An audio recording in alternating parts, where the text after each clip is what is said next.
Hello friends, good morning to all of you. कैसे हैं आप सब? I hope you all are very well. और आपकी पढ़ाई अब अच्छे से चलनी चाहिए। अगर अब भी आपने स्टार्ट नहीं किया है तो प्लीज़ प्लीज़ प्लीज़ स्टार्ट करो, क्योंकि एग्ज़ाम अगर अगस्त लास्ट में भी शुरू होते हैं तो आपको एटलीस्ट 10 अगस्त तक करंट अफेयर्स पे कमांड होनी चाहिए। साथ ही साथ आपको पता ही है कि हम लोग जनरल स्टडीज़ के फैक्ट्स भी रिवाइज़ करते हैं विथ मैप के साथ पढ़ने का फ़ायदा है, मैप के साथ पढ़ने का, कि आपको चीज़ें जल्दी याद आ जाती हैं। अच्छा, एक चीज़ मैं बता दूं, डेली क्विज चल रही हैं टेलीग्राम पे। एक अलग ओपन क्विज ग्रुप बनाया गया है जिसमें आप जो क्वेश्चन चाहें पूछ सकते हैं, जो चाहें क्वेश्चन वो बता सकते हैं। बहुत अच्छे अच्छे क्वेश्चन उसमें आ रहे हैं, ठीक है। तो आपको वो ज्वाइन करना चाहिए। टेलीग्राम का लिंक डिस्क्रिप्शन में है और जितने लोग चाहें जैसे जैसे आप इमेज के साथ भी क्वेश्चन डाल सकते हैं। तो अब देरी मत करिए, जुड़ जाइए। इंस्टाग्राम, फेसबुक सबका लिंक डिस्क्रिप्शन में दिया हुआ है। और लूसेंट की भी रिवीजन सीरीज चल रही है। आई बटन पे दबा के आपको रिसेंट के सारे वीडियोस मिल जाएंगे। अब देर मत करो, चलिए पहला क्वेश्चन देते हैं। भारत ने किस देश के साथ व्यापार करने का मार्ग खोल दिया है? दरअसल ये क्वेश्चन का आंसर आपको कमेंट में करना है, ठीक है। ये प्रीवियस डे का क्वेश्चन है। आज का क्वेश्चन शुरू होता है यहाँ से। छात्रों के लिए मनु दर्पण पहल का शुभारंभ किसने किया है? अब ये मनु दर्पण पहल है क्या? तो ध्यान दीजिए, मनु दर्पण पहल स्टूडेंट्स के आसानी के लिए एक कैंपेन चलाया गया है हमारे रमेश पोखरियाल निशंक के द्वारा, जो क्या हैं, हमारे HRD मिनिस्टर हैं, मतलब ह्यूमन रिसोर्स एंड डेवलपमेंट। अब इसका मतलब शिक्षा मंत्रालय इसके अंतर्गत आता है। तो आपको ये याद रखना चाहिए, रमेश पोखरियाल निशंक, ठीक है। प्रकाश जावड़ेकर एनवायरनमेंट मिनिस्टर हैं। और ये स्मृति ईरानी कौन सी मिनिस्ट्री है इनके अंतर्गत है? कमेंट करके बता सकते हैं। देखिए, जो मैं कमेंट कहता हूँ ना, बहुत सारी चीज़ें वो मैं इसलिए कहता हूँ कि आप लाइव अगर देख रहे हो तो लाइव आप कमेंट करो, अदरवाइज आपको परेशान होने की ज़रूरत नहीं है। आपको याद होना चाहिए बस सारा चीज़। मेरा बस एक ही प्रयास है कि आपको सारे फैक्ट याद हों। भारत के पहले सार्वजनिक इलेक्ट्रिक वाहन चार्जिंग प्लाजा का उद्घाटन कहाँ पर किया गया? India's first electric vehicle charging plaza started in Chandigarh, Haryana, Jammu and new Delhi. तो इलेक्ट्रिक व्हीकल चार्जिंग प्लाजा ये स्टार्ट किया गया नई दिल्ली में। अब नई दिल्ली से इम्पोर्टेंट फैक्ट जो मैं बताऊंगा उसे आप लोग याद कर लो अच्छे से। नई दिल्ली जो है, इसे सबसे पहले राजधानी किसने बनाया था? तो एक तोमर राजवंश होता है। क्या नाम है? तोमर राजवंश। इन्होंने ही सबसे पहले इसको राजधानी बनाया और इन्होंने नाम दिया था ढिल्लिका, ठीक है। नेक्स्ट फैक्ट आपको क्या ध्यान रखना है, चूँकि ये करंट अफेयर्स दोनों ही भाषाओं में है इसलिए आपको फोकस करना होगा मैप पे। चलिए, ये है दिल्ली के मैप को ज़रा ध्यान से देखिए। दिल्ली 3 तरफ से हरियाणा से घिरा हुआ है और एक तरफ से उत्तर प्रदेश से। आपने एक वर्ड सुना होगा NCR। क्या आप जानते हैं NCR में कितने स्टेट हैं? तो आइए मैं आपको मैप पे दिखाता हूँ। बहुत इंटरेस्टिंग फैक्ट है। राजस्थान, हरियाणा, उत्तर प्रदेश और पंजाब का थोड़ा सा इलाका यहाँ कनेक्ट करके NCR का रीजन बनाते हैं। लेकिन अगर मेनली पूछा जाए तो 3 ही स्टेट हैं, राजस्थान, हरियाणा और उत्तर प्रदेश, ठीक है। और इसको NCR एक तरीके से ये सेफ जोन बनाता है, ठीक है। हर तरीके से सिक्योरिटी रीजन से आपको पता ही है दिल्ली पे कितने सिक्योरिटी थ्रेट्स वगैरह रहते हैं। तो न्यू दिल्ली हमारी राजधानी कब बनी, क्वेश्चन ये पूछा जाता है, ठीक है। तो आपने बंग भंग आंदोलन 1905 में सुना होगा और इस आंदोलन के बाद बंगाल का विभाजन कर दिया गया था। अब बंगाल का विभाजन 1905 में किया गया था लॉर्ड कर्जन के द्वारा। उसके बाद बंग भंग आंदोलन शुरू किया गया। तो अब क्या होता है कि जॉर्ज पंचम आते हैं 1911 में, ठीक है। और वहीं दिल्ली को नई राजधानी के रूप में प्रस्तुत करते हैं। तो दिल्ली नई राजधानी के रूप में कार्यरत हो जाती है उसके बाद से, ओके। तो आपको ये ईयर याद रखना है। तो इतने सारे फैक्ट्स हिस्ट्री के, ज्योग्राफी के, सब कुछ मैं रिवीजन कराऊंगा। तो चलिए आगे बढ़ते हैं नेक्स्ट क्वेश्चन की तरफ। इससे पहले दिल्ली के जो CM हैं अरविंद केजरीवाल और वहाँ के जो गवर्नर हैं वो, उनका नाम क्या है? अनिल बैजल, ठीक है। ये आपको याद रखना है। अच्छा, हाल ही में न्यू दिल्ली सरकार ने कुछ दिन पहले जितने भी सरकारी सेवाएं होती हैं उनको डोर स्टेप पे देने के लिए कैंपेन और स्कीम भी शुरू किया था, मामूली से फ़ी पे। मतलब 50 रुपये फ़ी दीजिए, आपको ड्राइविंग लाइसेंस या वोटर कार्ड जो भी बनवाना है आपके घर पे आके वो बनाने की सारी स्कीम देंगे। प्रधानमंत्री नरेंद्र मोदी ट्विटर पर हुए 6 मिलियन फॉलोअर के साथ कौन से स्थान पे पहुंच गए हैं? Narendra Modi place in Twitter follower. तो अब देखिए नरेंद्र मोदी जो हैं 6 मिलियन फॉलोअर्स क्रॉस कर चुके हैं और ये तीसरे स्थान पे पहुंच गए हैं। इसके पहले मैंने एक आपको न्यूज़ बताया होगा जिसमें वाइट हाउस के द्वारा ओनली वन किसी अगर वर्ल्ड लीडर को फॉलो किया गया तो वो यहीं थे, नरेंद्र मोदी। ठीक है, और बाद में ऐसी न्यूज़ भी आई थी कि फिर इन्हें डिसफॉलो भी कर दिया गया था। तो अब आपके सामने जो मैं रिवीजन के लिए रख रहा हूँ वो बहुत इंपॉर्टेंट चीज़ है और ये है बहुत सारे इंपॉर्टेंट जो भी चीज़ें हैं जैसे कि बड़ी बड़ी कंपनीज उनके फाउंडिंग, इनमें से जो भी मैं टिक लगाऊंगा उसे ज़रूर याद करना दोस्तों, बहुत जगह पूछा जाता है। देखिए गूगल की फाउंडिंग हुई थी 1998 में, ठीक है। यूट्यूब 2005 में जिस पे आप ये वीडियो देख रहे हो। फेसबुक 2004 में मार्क जुकरबर्ग के द्वारा। अच्छा, इंस्टाग्राम बहुत लोग यूज़ करते होंगे, मेरा तो लिंक डिस्क्रिप्शन में है। तो ये है 2010 में। अब आते हैं 2009 में व्हाट्सएप की। व्हाट्सएप सारे लोग यूज़ करते हैं तो 2009 में। इसके बाद आपको एप्पल का याद करना है 1976। कब हुआ था एप्पल की स्थापना? 1976। अगला है अमेज़ॉन और माइक्रोसॉफ्ट। तो माइक्रोसॉफ्ट है 1975 और अमेज़ॉन है 1994, जो कि जेफ बेजोस की कंपनी है और जेफ बेजोस जो है दुनिया के टॉप अमीरों में से एक हैं। तो इतने चीज़ों को आपको याद रखनी चाहिए। बाकी ट्विटर भी पूछा गया है आपके एग्ज़ाम में, तो याद रखिए ट्विटर के संस्थापक फाउंडर कौन हैं और इनकी स्थापना ईयर से सबसे ज़्यादा सवाल पूछे गए हैं। चलिए अगला क्वेश्चन है, लालजी टंडन का निधन हो गया, वो किस राज्य के राज्यपाल हैं? सॉरी, ये राज्यपाल थे, ये मध्य प्रदेश के राज्यपाल थे लालजी दास टंडन और इनका देहांत हो गया। ये मध्य प्रदेश के राज्यपाल बनने से पहले बिहार के राज्यपाल रह चुके हैं। बात हो रही है मध्य प्रदेश की, तो मध्य प्रदेश से जुड़े कई सारे फैक्ट्स जो कि बहुत ही ज़्यादा इम्पॉर्टेंट है। तो आइए मध्य प्रदेश के बारे में सबसे पहले तो नेशनल पार्क्स जो हैं बहुत सारी रिवीजन करेंगे ही। मध्य प्रदेश को टाइगर स्टेट कहते हैं और मध्य प्रदेश की राजधानी को झीलों की नगरी भी कहते हैं। ओके, चलिए मध्य प्रदेश में भीमबेटका आपने सुना होगा। ये क्या है? यहाँ पे रॉक शेल्टर पाए जाते हैं जो कि बहुत ही ज़्यादा फेमस है। कई बार एग्जाम में पूछा जाता है भीमबेटका का रॉक शेल्टर कहाँ है। अगला है बांधवगढ़ नेशनल पार्क। प्लीज़ अगर आपने पहली बार देखा है तो नोट कर लीजिए क्योंकि ये बहुत ज़्यादा काम आएगा। Kanha national park, Madhav national park, Panna national park, Pench national park, Satpura national park और वन विहार नेशनल पार्क। मैं फिर से बोल देता हूँ, Bandhavgarh, Kanha, Madhav, Panna, Pench, Sanjay Gandhi national park, Satpura national park, Van Vihar national park. एक जो छूट गया था वो था फॉसिल नेशनल पार्क। ठीक है, चलिए तो मध्य प्रदेश हम लोग मैप में देखेंगे अभी और ये रहा मध्य प्रदेश। इसे भारत का हार्ट भी कहते हैं। क्यों? क्योंकि ये बीच में स्थित है।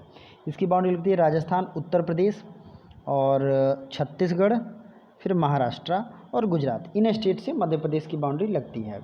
ओके, चलिए आगे बढ़ते हैं अगले क्वेश्चन की तरफ। अगला क्वेश्चन है हमारे सामने, सातवीं बार ला लीगा गोल्डन बूट जीतकर किसने इतिहास रचा है? 7th time La Liga golden boot award won by, ये किसने जीता है? तो ये इनका नाम है Lionel Messi.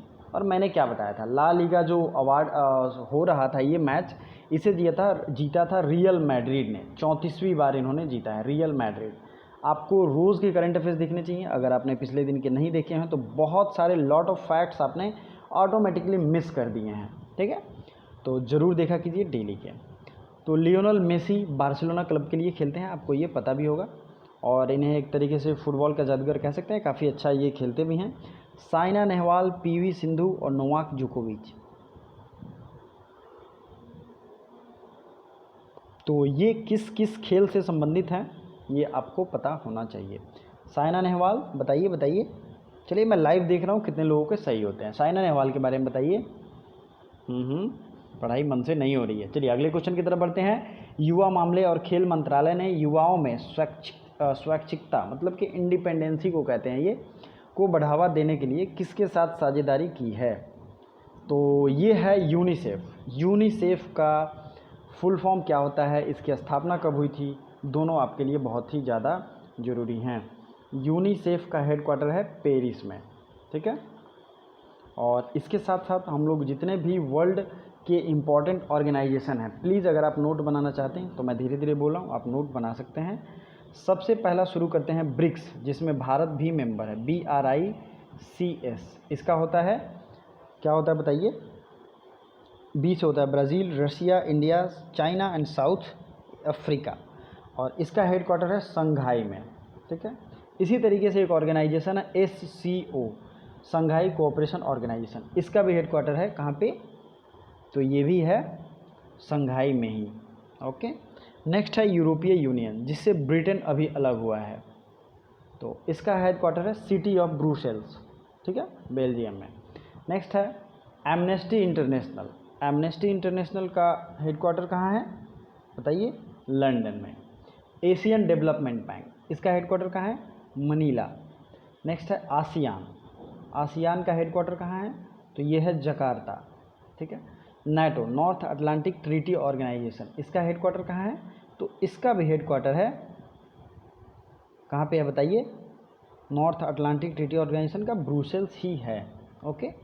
Red cross, red cross का नाम आपने सुना होगा। रेड क्रॉस की स्थापना हेनरी ड्यूनांट ने की थी और इसका हेडक्वार्टर है जेनेवा, स्विट्ज़रलैंड में, ओके। सार्क, सार्क का हेडक्वार्टर कहाँ है, काठमांडू में।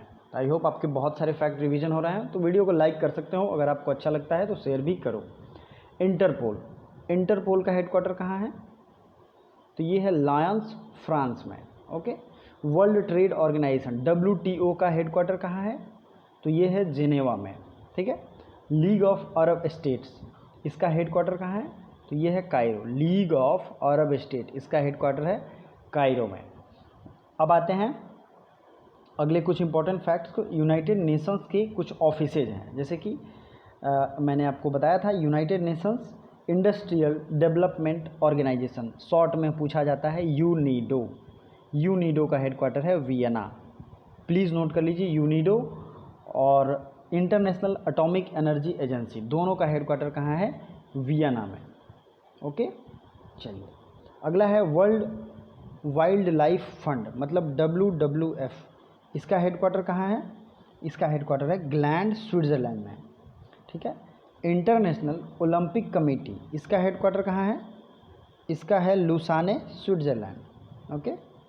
यूरोपीय कॉमन मार्केट ECM, इसका हेडक्वार्टर है जिनेवा में, यूरोपीय कॉमन मार्केट का, ठीक है। एमनेस्टी इंटरनेशनल आपने लंदन देखा है। उसी तरीके से एक होता है Commonwealth head of government meet, मतलब इसको अगर शॉर्ट में मैं बोलूँ तो चोगम लिखते हैं, CHOGM।